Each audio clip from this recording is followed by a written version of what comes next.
दोस्तों आज एक ऐसे मामले पर हम लोग बात करेंगे जिसकी चर्चा हिंदुस्तान के घर घर में हो रही है। सोशल मीडिया पर इस पर लगातार पोस्ट लिखे जा रहे हैं, इंस्टाग्राम पर रील्स बन रही है, हर दिन इससे जुड़ा कोई ना कोई हैशटैग ट्विटर पर ट्रेंड कर रहा होता है। एक ऐसा मामला जिससे समाज का हर तबका खुद को जोड़ के देख रहा है। जी हाँ, मैं बात कर रहा हूँ एसडीएम ज्योति मौर्य और उनके पति आलोक मौर्य की। इससे पहले कि मैं इस मामले पर अपनी कोई राय रखूं, एक बार बड़े संक्षेप में अब तक जो हुआ उस पर बात कर लेते हैं।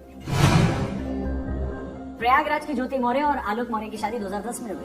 उस वक्त आलोक पंचायती राज विभाग में सफाई कर्मचारी थे और ज्योति बड़े सरकारी अधिकारी बनने का सपना देख रही थी। आलोक का कहना है कि हैसियत न होने के बावजूद उन्होंने उधार लेकर ज्योति को पढ़ाई करवाई। ज्योति ने भी अधिकारी बनने के लिए खूब मेहनत की और 2016 में वो पीसीएस की परीक्षा पास करके एसडीएम बन गई।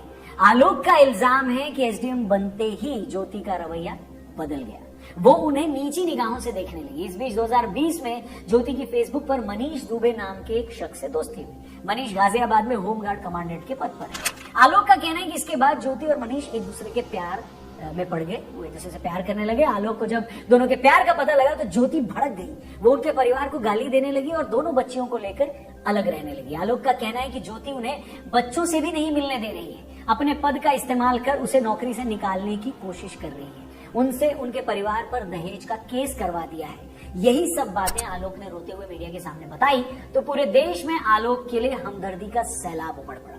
वही ज्योति मौर्य की भी अपनी कहानी है। उनका कहना है कि पहले तो आलोक ने शादी ही झूठ बोलकर की थी, तब उसने ये बताया था कि वो पंचायत अधिकारी है। बाद में पता चला कि वो तो सफाई कर्मचारी है। उसने तभी आलोक को तलाक देने का फैसला किया था, मगर अपना मन बदल लिया। ज्योति का कहना है कि आलोक का परिवार उनसे 50 लाख रुपए और एक घर की मांग कर रहा है और इसी की शिकायत उन्होंने पुलिस में भी कर दी। तो दोस्तों ये मोटे तौर पर वो बातें हैं जो अब तक इस मामले में सामने आई हैं। ये कहने में कोई हर्ज नहीं है कि मामला सामने आने के बाद ज्यादातर लोग सोशल मीडिया पर ज्योति की आलोचना कर रहे हैं, उन्हें धोखेबाज औरत बता रहे हैं। ऐसी औरत जो पद पाते ही पति को भूल गई, ऐसी औरत जिसने अपने ससुराल वालों की कुर्बानी की कद्र नहीं की, ऐसी औरत जो अपने स्वार्थ के लिए कुछ भी कर सकती है। इस बीच आलोक ने एक डायरी दिखाकर दावा किया है कि ज्योति तो हर महीने 6 लाख की रिश्वत भी लेती है। इसके बाद लोगों में ज्योति के खिलाफ गुस्सा और बढ़ गया। इतना ही नहीं, ज्योति का मामला सामने आने के बाद ऐसी भी खबरें आई कि बहुत सारे पति अपनी बीवियों की पढ़ाई छुड़वा रहे हैं। फैक्ट चेक करने पर उनमें से कई सारी बातें तो झूठी निकली, लेकिन हाँ ये भी सच है कि ऐसे मामले भी देखे गए जिसमें पतियों ने सच में अपनी बीवी की पढ़ाई छुड़वा दी। बिहार के बक्सर में एक ऐसा मामला सामने आया जहां बिहार पीसीएस की तैयारी कर रही एक महिला के पति ने यह खबर देखने के बाद अपनी बीवी की पढ़ाई के लिए खर्चा देना बंद कर दिया, मना कर दिया, जिसके बाद दोनों पति पत्नी थाने पहुंचे। लोग कह रहे हैं कि बेटी पढ़ाओ पत्नी नहीं, तो क्या आपका पत्नी पति से क्या बोल रहे थे? वो बोल रहे हैं कि हम इसमें आप सक्षम नहीं हैं, हम भी नहीं पढ़ाए। पत्नी को पढ़ना है, पत्नी तो पढ़ेंगी, पत्नी को तो शुरू से पढ़ा, लेकिन हम अर्थ देने के सक्षम नहीं है। अर्थ की जो पढ़ाई का मतलब स्टॉप कर देगा। पढ़ाई स्टॉपेज होगा। ये इकलौता मामला नहीं है। ज्योति के एक मामले के बाद कई महिलाओं को शक की नजर से देखा जा रहा है। ऐसे भी लोग हैं जो पूरी महिला बिरादरी को ही स्वार्थी साबित कर रहे हैं। अब सवाल ये है कि हमें इन मामलों को कैसे देखना चाहिए और उस पर कुछ भी कहने से पहले किन बातों का ध्यान रखना चाहिए। इसमें देखिए कोई दो राय नहीं है कि कोई भी शख्स जिंदगी में आगे बढ़ने के बाद अगर अपने लाइफ पार्टनर को भूल जाता है या उसे छोड़ देता है तो इससे बुरी बात कुछ नहीं है। वो भी उस आदमी को भूल जाना या धोखा दे देना जिसने आपके लिए इतने त्याग किए हो, ये कहीं से जस्टिफाइड नहीं है। लेकिन ऐसे मामलों को औरत या आदमी की नजर से देखने के बजाय हमें यूं समझना चाहिए कि ऐसी धोखेबाजी इंसान की फितरत है। एक पत्नी भी एहसान फरामोश हो सकती है और एक बेटा भी। अगर एक आदमी अपनी औरत को पढ़ाता लिखाता है, अफसर बनाता है और वो उसे भूल जाती है तो वो गलत है। तो अगर ये गलत है तो फिर इस देश में वो हजारों लाखों बच्चे भी गलत हैं जो जिंदगी में कुछ बनने के बाद अपने माँ बाप को भूल जाते हैं।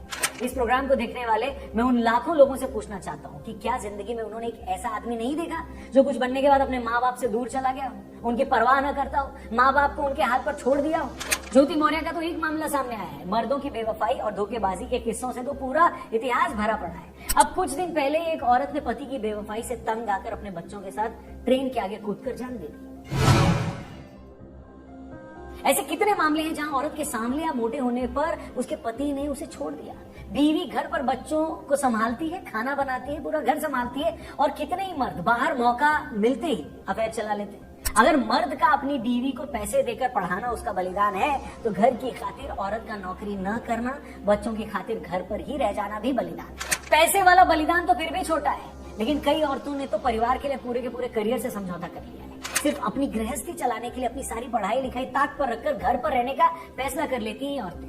बावजूद इसके अपनी बीवी को धोखा देने से पहले मर्द के मन में एक पल भी उस बात का ख्याल आता है क्या? मैं नहीं कहता कि सारे मर्द ऐसे हैं, मगर जो भी हैं, क्या उनके उदाहरण आगे रखकर पूरी मर्द जात को गाली दी जा सकती है क्या? अगर वहां सही नहीं है तो ज्योति के मामले में पूरी औरत जात को गाली देना कैसे सही हो गया? मगर ज्योति के मामले में तो हम ऐसे रिएक्ट करें जैसे जीवन साथी के साथ बेवफाई का ये दुनिया में कोई पहला मामला सामने आया है। गवर्नमेंट भी कहती है बेटी बचाओ बेटी पढ़ाओ, बीवी नहीं, क्योंकि बीवी पढ़ाओगे तो एसडीएम वाले पति की तरह बीवी गवाओगे भी। और ऐसा एक नहीं, दर्जनों मीम से सोशल मीडिया भरा पड़ा हुआ है। मगर जैसा कि हमने कहा, हम ऐसे रिएक्ट कर रहे हैं जैसे किसी इंसान की बेवफाई का ये पहला मामला सामने आया। आप बॉलीवुड से लेकर राजनीति तक देखिए, स्पोर्ट्स तक देखिए, ऐसे कितने ही मामले आपको मिल जाएंगे। लेकिन वहां क्या मर्दों के खिलाफ कोई ऐसा कैंपेन चला? कितने ही बड़े बड़े स्टार्स और सुपरस्टार्स ने और स्पोर्ट्स पर्सनालिटीज ने दूसरी शादी करी और अपनी पहली बीवी को छोड़ दिया। क्या उनको देखकर किसी ने ऐसा रिएक्ट किया? क्या उनकी फिल्मों को उनके इस काम की वजह से किसी ने बॉयकॉट किया? ऐसे कितने ही नेता, अभिनेता और रसूखदार लोग ऐसे हैं जिनकी 2-2 बीवियां हैं। उन बीवियों के बारे में भी सबको पता है, मगर क्या इस वजह से लोगों ने उनकी इज्जत कम कर दी क्या? मगर क्या आप ऐसे एक भी मामला बता सकते हैं जहां किसी कामयाब औरत के 2 पति हो, वो 2 मर्दों के साथ रहती हो और सोसाइटी ने उसे एक्सेप्ट भी कर लिया? ऐसा एक मामला अगर आपकी नॉलेज में हो किसी पॉपुलर फिगर का, तो प्लीज कमेंट करके मेरे को बताइए, मैं भी जानना चाहूंगा। अच्छा, हम बेवफाई के मामले को ना एक इंसान की बेवफाई की तरह देखने के बजाय उसे पूरी औरत जात से जोड़कर देख रहे हैं, जैसे पता नहीं कोई एक ऐसी अनोखी घटना हो गई हो जो दुनिया ने आज तक कभी देखी नहीं। क्यों धर्मेंद्र, भाभी को लेके कहाँ से आ रहा है? अरे दिल्ली में पढ़ाई कर रही थी नी एसडीएम की, कहीं पर तो एसडीएम बनने के बाद दूसरा साथ भाग जाए। अच्छा, आदमी भी तो अपनी बीवी से खूबसूरत औरत मिलने और अपनी बीवी से ज्यादा प्रभावशाली महिला मिलने पर तलाक लेकर उसके साथ चला जाता है। तभी सवाल नहीं पूछा जाता कि भैया तुम तो अपनी जिंदगी और बेहतर करने के लिए किसी और के साथ निकल लिए, मगर उस औरत का क्या होगा जिसकी जिंदगी ही तुम्हारे भरोसे थी? ज्योति की केस में ही जिन मनीष दुबे के साथ उनके अफेयर की खबरें हैं, उन पर ही कितने लोगों ने सवाल उठाए। क्या आदमी से पूछा जाता है कि भैया तुम तो पैसे वाले थे, रसूखदार भी थे, तो तुम्हें बेहतर औरत मिल गई और चले गए, मगर ये सोचो कि तुम्हारे पीछे तुम्हारी औरत का क्या होगा? वो तो इतनी पढ़ी लिखी भी नहीं है कहीं नौकरी कर पाए, इतनी आकर्षक भी नहीं है कि बड़ी जल्दी दोबारा उसकी शादी हो जाए। उसके ऊपर से अब तलाकशुदा होने का उन पे दाग भी लग गया है। तुम तो अपनी नई जिंदगी में बिजी हो जाओगे, उस बेचारी का सोचा है? और ये कोई मनगढ़ंत बात या कोरी कल्पना नहीं है। हमारा समाज ऐसे मामलों से भरा पड़ा हुआ है। ज्यादा दूर नहीं जाना है, आप अपने घर में काम करने वाली जो दीदी आती है, जो बाई आती है, या कोई हेल्पर महिला आती है, तो एक बार उसकी लाइफ में झांक कर देखो। बहुतों के पति उन्हें पीटते हैं, खुद कुछ काम नहीं करते, दिन भर दारू पीकर पड़े रहते घर में, और ये औरतें दूसरों के घरों में बर्तन साफ करके पूरे परिवार का पेट भरती है। ऐसे भी बहुत मामले होते हैं जहां ये मर्द बेटे की चाहत में 4-4 लड़कियां करवाते हैं और बेटा न करने के लिए बीवी को कसूरवार मानकर आगे चलकर उन्हें छोड़कर चले जाते हैं। फिर पीछे से अकेली औरत उन 4-4 बच्चियों को पालती है। वो किसी तंग गली के गंदे से घर में अपने ही छोटे छोटे बच्चों को छोड़कर दूसरों के घर काम करती है। पीछे से इस डर में भी मरी रहती है कि बच्चों को कुछ हो न जाए, मगर उन्हीं बच्चों का पेट भरने के लिए उसे घर से बाहर निकलना पड़ता है। दोस्तों, अगर आप इंस्टाग्राम और सोशल मीडिया की चमकीली दुनिया से गर्दन घुमाकर अगर उस असल समाज को देखेंगे तो आज भी औरतों की हालत वैसी है। मगर पता नहीं क्यों हमने उनकी उस हालत को कबूल कर लिया, एक्सेप्ट कर लिया और ये मान लिया है कि इन लोगों की किस्मत में यही लिखा है। ये सोच लिया है कि गरीब लोगों के साथ तो ऐसा ही होता है, इन्हें ऐसे ही जीना होता है। मगर अचानक से कोई ज्योति मौर्य का मामला सामने आ जाता है तो हम पूरी की पूरी औरत जात के पीछे पड़ जाते हैं, उस पर मीम्स बनाने लगते हैं, औरतों को बेवफा साबित करने लगते हैं, उनकी पढ़ाई छुड़वा देते हैं और ऐसे रिएक्ट करते हैं कि मानव जाति ने मानो इससे पहले ऐसा कुछ देखा ही नहीं। देखिए, ऐसा ना भैया कि हमें समझना चाहिए कि हर इंसान अपने लालच, अपने स्वार्थ और अपनी इंद्रियों के हाथों ड्राइव होता है, उसके हाथों मजबूर होता है।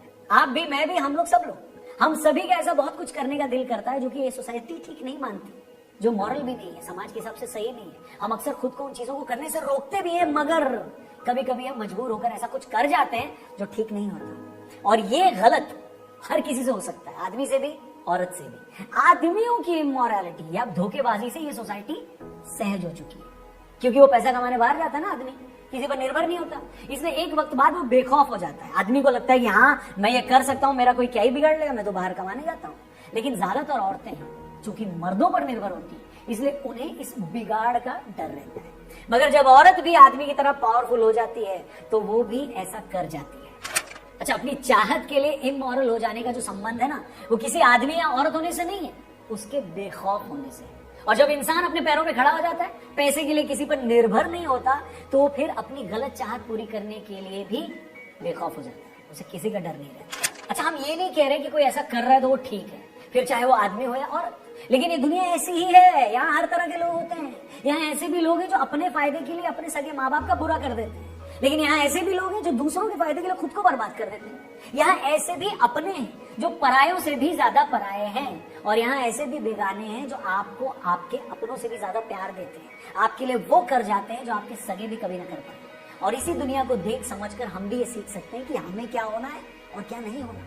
बजाय दूसरों को जज करके खुद हाई मॉरल ग्राउंड लेने के, हम ये देखें कि हमारी खुद की लाइफ कितने लोगों के लिए मिसाल हो सकती है, हमारी कथनी और करनी में क्या फर्क है। दूसरों के बजाय हम अपनी जिंदगी को लेकर ज्यादा फिक्रमंद हो तो बेटर है। अगर हम सच में ऐसा सोचते हैं तब तो मोरालिटी का कोई मायना है, वरना दूसरों की तकलीफ हमारे लिए किसी तमाशे से कम नहीं है।